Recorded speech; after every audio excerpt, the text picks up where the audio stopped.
Hello future nursing officers, आप सभी का एक बार फिर से स्वागत है एक नई वीडियो के साथ। और आज हम बात करेंगे पोजीशंस टॉपिक पर। यहां पर हम डेली 10 क्वेश्चन सॉल्व करते हैं किसी एक पर्टिकुलर टॉपिक पर, ठीक 5 बजे, वो भी नर्सिंग प्रायोरिटी वाले क्वेश्चंस। अगर आप नए हो तो सब्सक्राइब का बटन दबाओ और जुड़ जाओ हमारे इस मिशन पर, वो भी बिल्कुल मुफ्त। तो चलिए बढ़ते हैं अपने पहले क्वेश्चन पर। Question 1, a 72-year-old male patient with a history of chronic obstructive pulmonary disease COPD is admitted to the emergency department with acute exacerbation. He is severely dyspneic, using accessory muscles to breathe, and his oxygen saturation is 88% on room air. The nurse initiates supplemental oxygen via nasal cannula at 4 liters per minute. Which emergency position is most beneficial for this patient's immediate respiratory distress, considering his underlying condition? A. Supine with the head of the bed elevated to 30 degrees. B. High Fowler's position, leaning forward with arms supported. C. Trendelenburg position to promote pulmonary drainage. D.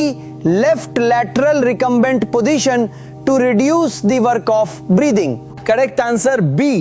Explanation: acute COPD exacerbation में patient को severe dyspnoea होती है।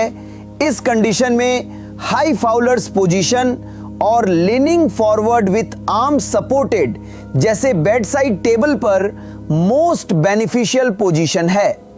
इस position को tripod position भी कहते हैं। इससे डायफ्राम की मूवमेंट इंप्रूव होती है, एक्सेसरी मसल्स ऑफ रेस्पिरेशन को लिवरेज मिलता है और लंग एक्सपेंशन ऑप्टिमाइज होती है, जिससे पेशेंट को सांस लेने में आसानी होती है। Option A, supine with HOB 30 degrees sufficient elevation provide नहीं करेगा for severe dyspnoea. Option C, Trendelenburg position respiratory distress को और बढ़ा देगा as it pushes abdominal contents against the diaphragm. Option D, left lateral recumbent aspiration से बचाने में help कर सकता है, पर सीवियर डिस्पनिया वाले पेशेंट के लिए ऑप्टिमल रेस्पिरेटरी मैकेनिक्स प्रोवाइड नहीं करेगा। Question 2, a patient is undergoing insertion of a subclavian central venous catheter. During the procedure, the nurse observes that the patient suddenly becomes agitated, restless, and develops jugular venous distension, muffled heart sounds, and hypotension. The nurse suspects cardiac tamponade. What is the most appropriate emergency position to facilitate immediate intervention? A. High Fowler's position. B. Trendelenburg position. C. Semi Fowler's position. D. Reverse Trendelenburg position. Correct answer B. Explanation: subclavian CVC insertion एक risky procedure है और cardiac tamponade pericardial space में fluid accumulation एक rare पर serious complication है, जिसके signs हैं agitation, jugular venous distension, muffled heart sounds और हाइपोटेंशन। अगर कार्डियक टेम्पोनाड सस्पेक्ट हो तो Trendelenburg position most appropriate emergency position है। इस पोजीशन से venous return to the heart बढ़ता है, जिससे कार्डियक आउटपुट टेम्पोरेरीली इंप्रूव होता है और कार्डियक फिलिंग प्रेशर बढ़ता है, which can stabilise blood pressure while preparing for pericardiocentesis fluid removal. Option A, high Fowler's cardiac output और ब्लड प्रेशर को फर्दर डिक्रीज करेगा। ऑप्शन सी, सेमी फाउलर्स और option D, reverse Trendelenburg venous return को कम करेंगे, जो tamponade में contraindicated है। Question 3, a patient is admitted to the neurological intensive care unit following a severe hemorrhagic stroke. The patient has right-sided hemiplegia and is unresponsive to verbal commands. To prevent complications related to immobility and potential for aspiration, which positioning strategy is most critical for the nurse to implement every 2 hours? A. Keep the patient strictly supine with head elevated 30 degrees to optimize cerebral perfusion. B. Position the patient in a full prone position to prevent skin breakdown. C. Alternate between semi-Fowler's and a side-lying position, left or right, depending on rotation schedule, with head of bed elevated. D. Place the patient in a left lateral Trendelenburg position to promote venous drainage. Correct answer C. Explanation: unresponsive patient with hemiplegia में skin breakdown, aspiration और joint contractures का high risk होता है। Most critical positioning strategy है alternate between semi Fowler's और अ side lying position, left और right. हर 2 घंटे में साथ में हेड ऑफ बेड एलिवेटेड रखते हुए। Semi Fowler's position ICP control और रेस्पिरेटरी कंफर्ट के लिए बेनिफिशियल है। Side lying position pressure injuries को प्रिवेंट करती है और ओरल सिक्रीशंस को ड्रेन करने में हेल्प करती है, जिससे एस्पिरेशन का रिस्क कम होता है। साइड्स को ऑल्टरनेट करने से बॉडी पार्ट्स पर प्रेशर इवनली डिस्ट्रीब्यूट होता है। Option A, strictly supine, pressure ulcers और एस्पिरेशन का रिस्क बढ़ाएगा। Option B, full prone position, unresponsive patient के लिए डिफिकल्ट और पोटेंशियली हार्मफुल हो सकता है without specific indications, EGM, ARDS and careful monitoring. Option D, left lateral Trendelenburg, aspiration का रिस्क बढ़ाएगा और आईसीपी को भी इन्फ्लुएंस कर सकता है। Question 4, a 45-year-old patient has just undergone an above knee amputation of the right leg. To prevent common post-operative complications and promote optimal healing, which positioning strategy is most crucial for the nurse to implement during the first 24 to 48 hours? A. Elevate the residual limb on 2 pillows continuously. B. Position the patient in a prone position for 30 minutes 3 to 4 times a day. C. Keep the residual limb flat on the bed, avoiding elevation for more than an hour at a time. D. Apply a traction device to the residual limb to maintain extension. Correct answer सी।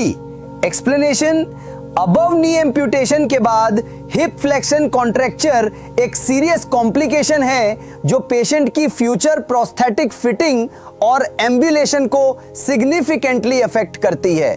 इससे बचने के लिए most crucial positioning strategy है residual limb को flat रखना और elevation को avoid करना for more than an hour at a time. Intermittently patient को प्रोन पोजीशन में भी रखना चाहिए जैसा ऑप्शन बी में मेंशन है, पर कॉन्टिन्यूअसली नहीं, to stretch the hip flexors. Continuous elevation से कॉन्ट्रैक्चर का रिस्क बढ़ जाता है। Option A, elevate continuously, hip flexion contracture का हाई रिस्क रखता है।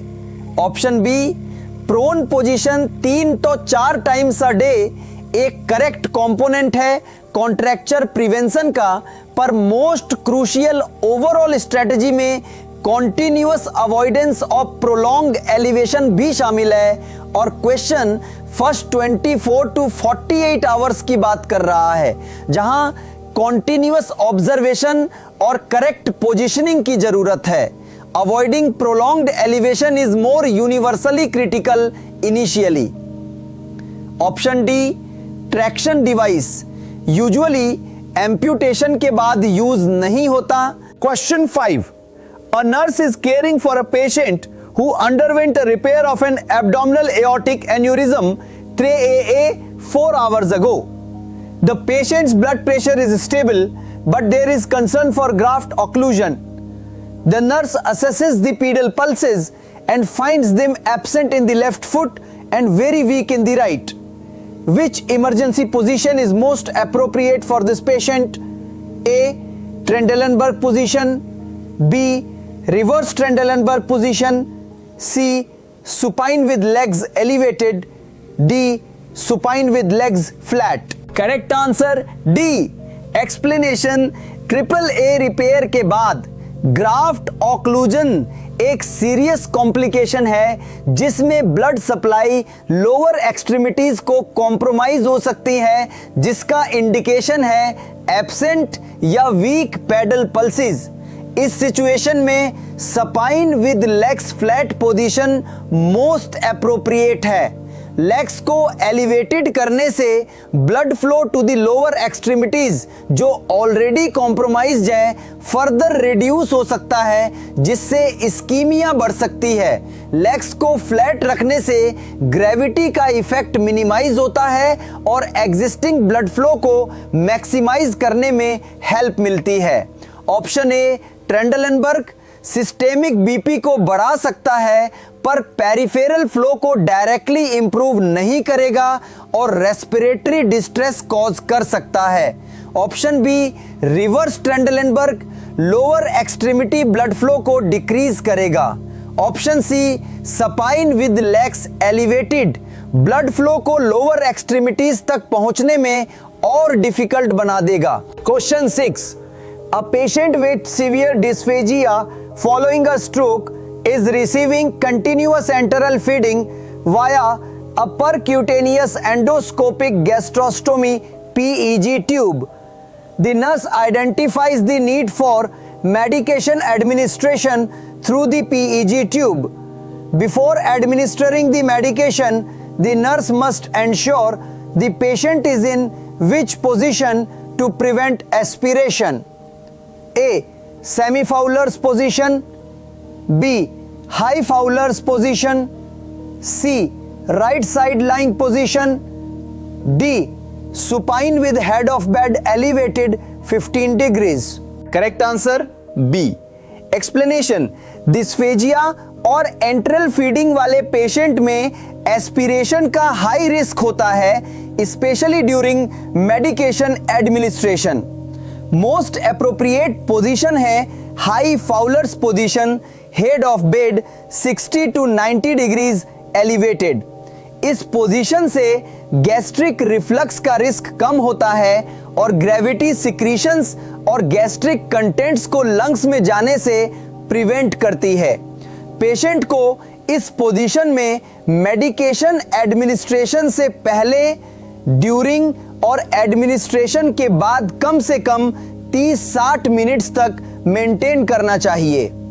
Option A semi fowler's sufficient elevation provide नहीं करेगा, specially for severe dysphagia. Option C right side lying gastric emptying में हेल्प कर सकता है पर एस्पिरेशन प्रिवेंशन के लिए अपराइट पोजीशन ज्यादा इफेक्टिव है. Option D supine with HOB 15 degrees aspiration prevention के लिए इनएडिक्वेट है. Question 7. A post anaesthesia care unit PACU nurse is receiving a patient who just underwent a total hip arthroplasty posterior approach. To prevent hip dislocation, which of the following positioning techniques is most crucial for the nurse to implement during the immediate post-operative period? A. Keep the affected hip in slight abduction with a pillow or abduction wedge. B. Position the affected leg in adduction and internal rotation. C. encourage full flexion of the hip joint to promote circulation. D. Elevate the affected leg on pillows to reduce swelling. Correct answer A. Explanation. Total hip arthroplasty posterior approach के बाद hip dislocation एक serious complication है। Most crucial positioning technique है affected hip को slight abduction में रखना और hip flexion को 90 डिग्री से कम मेंटेन करना। इसके लिए एबडक्शन वेज या pillow between the legs use किया जाता है। एबडक्शन प्रिवेंट्स एडक्शन और इंटरनल रोटेशन जो पोस्टीरियर हिप डिसलोकेशन के कॉमन कॉजेज है। Option B, adduction and internal rotation hip dislocation का रिस्क सिग्निफिकेंटली बढ़ाएगा। Option C, full flexion, 90 degree से ज्यादा फ्लेक्शन पोस्टीरियर डिसलोकेशन के लिए रिस्क फैक्टर है। Option D, elevate the affected leg, swelling control के लिए हो सकता है पर डिसलोकेशन प्रिवेंशन के लिए प्राइमरी नहीं है। Question 8, a nurse is caring for a patient experiencing a tonic clonic seizure. The patient is currently on their back actively seizing. Which is the most appropriate immediate nursing action regarding patient positioning? A. Place the patient in a prone position to prevent tongue biting. B. Attempt to restrain the patient's extremities to prevent injury. C.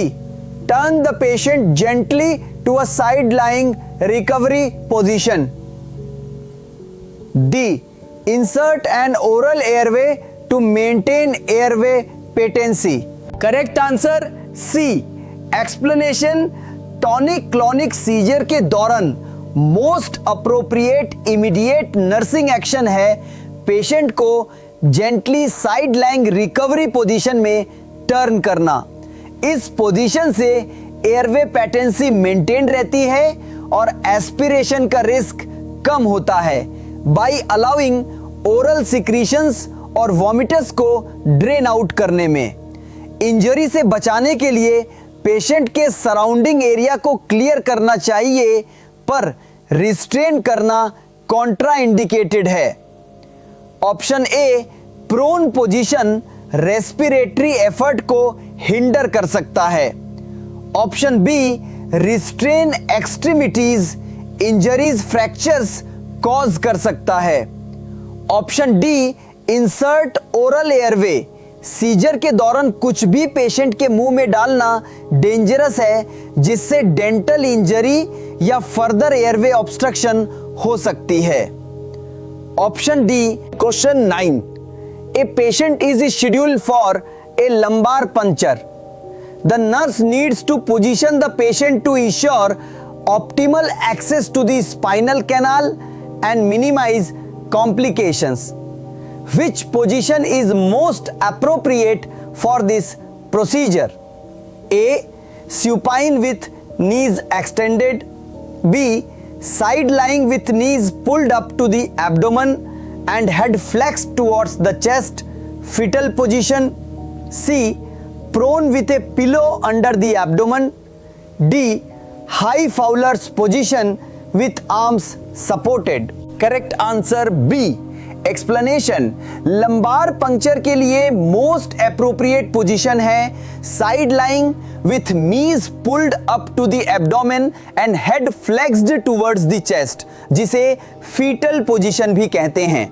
इस position से vertebral column flex होती है जिससे vertebrae के बीच का space wide हो जाता है और स्पाइनल लीडल के इंसर्शन के लिए ऑप्टिमल एक्सेस प्रोवाइड होता है। इससे प्रोसीजर सेफर और सक्सेसफुल होता है। Option A, supine with knees extended, spinal column को स्ट्रेट रखेगा making access difficult. Option C, prone with pillow under abdomen भी किया जा सकता है स्पेशली फॉर ओबीज पेशेंट्स, पर साइड लाइंग फीटल पोजीशन ज्यादा कॉमनली यूज्ड और इफेक्टिव है फॉर स्पाइनल फ्लेक्शन।